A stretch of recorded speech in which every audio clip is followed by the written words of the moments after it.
Praise the lord, హల్లెలూయా.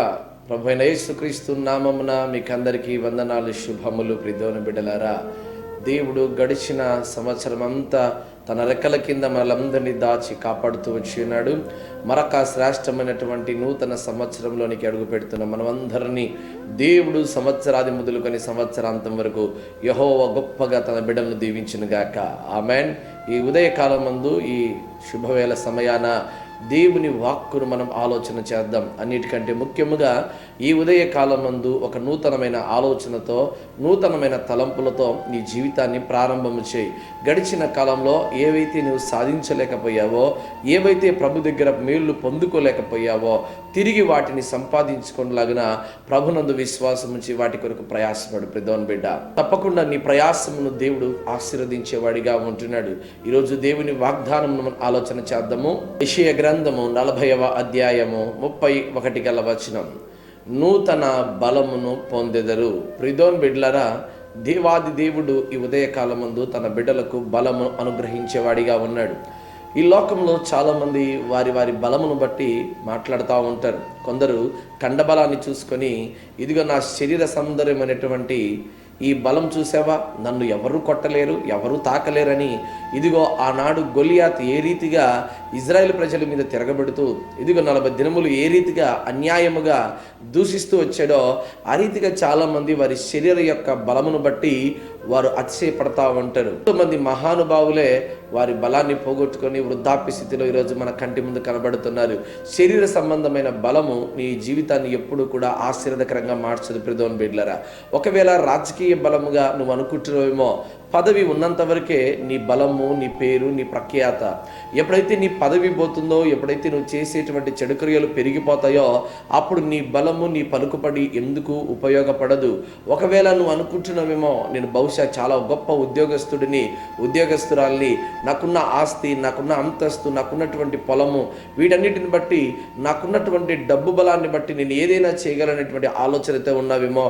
అయితే నీ బలము కూడా ఏ రోజు కూడా నిన్ను కాపాడదు. నీ బలము కూడా ఏ రోజు కూడా నిన్ను తీసుకెళ్ళదు. అందుకే పరిశుద్ధ గ్రంథంలో ధనవంతుడి గురించి దేవుడు లాజరు గురించి రాపిస్తూ వచ్చాడు. నేను తెలుసా, ధనవంతుడు చనిపోయాడు, కానీ ఆయన ఒక్కటి కూడా తీసుకొని పోలేదు. నీ ఉద్యోగము నిన్ను దేవుని దగ్గర నడిపించదు. నీ యొక్క దగ్గర ఉన్నటువంటి డబ్బు, పరపతి, వేటి కూడా ప్రభు దగ్గర నిన్ను నడిపించలేదు. ప్రియమైన బిడ్డలారా, అయితే ఈరోజు నువ్వు ఎలాంటి బలం పొందుకునే వారిగా ఉన్నావంటే, దేవుని బలమును పొందుకునేవాడివిగా ఉండాలని దేవుని పేరట తెలియజేస్తుంటున్నాను.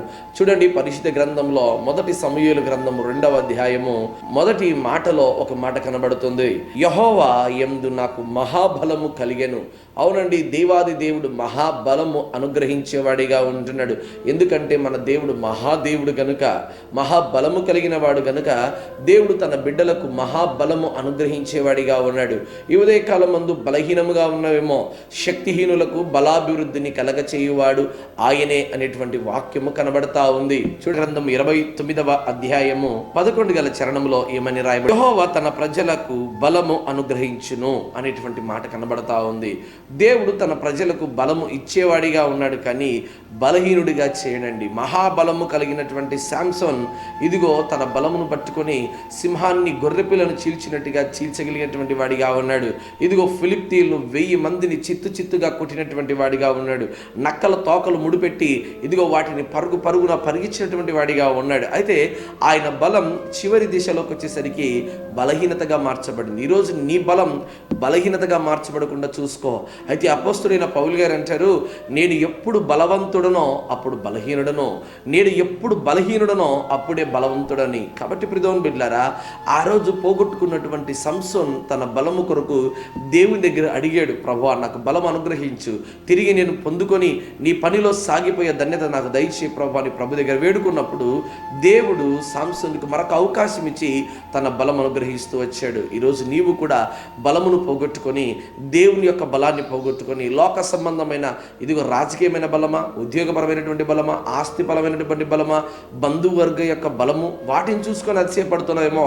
అయితే వాటిని బట్టి ఏ ఒక్కరు కూడా నిత్యరాజ్యంలోనికి పొందుకునేటువంటి వారిగా ఉన్నారు. అయితే నీవు బలవంతుని చేతిలో బాణం వంటి వాడిగానే ఉండాలి, కానీ బలహీన చేతిలో బాణం వంటి వాడిగా నీవు కలిగి ఉండకూడదని దేవుని ఆలోచన, దేవుని తలంపు. కాబట్టి ప్రియమైన బిడ్డలారా, ఈ యొక్క నూతన సంవత్సర దినాన మీకు అందరికీ, మీ కుటుంబానికి శుభాకాంక్షలు తెలియజేస్తూ, ఈ నూతన మొదటి దినాన దేవుడు మిమ్మును మీ కుటుంబాలను ఆశీర్వదించాలని, నూతనమైన ఆలోచనతో, నూతనమైన ప్రణాళికతో నీ జీవితాన్ని ఈరోజు నిర్దేశము చేసుకొని, ఒక చక్కటి ఆలోచనతో, నూతన బలముతో, అది కూడా దేవుని బలం పొందుకొని ముందుకు సాగాలని ప్రభుపేట తెలియజేస్తున్నాను. కాబట్టి దేవుడు మిమ్మల్ని దీవించి ఆశీర్వదించును గాక. May God bless you. May God bless our India.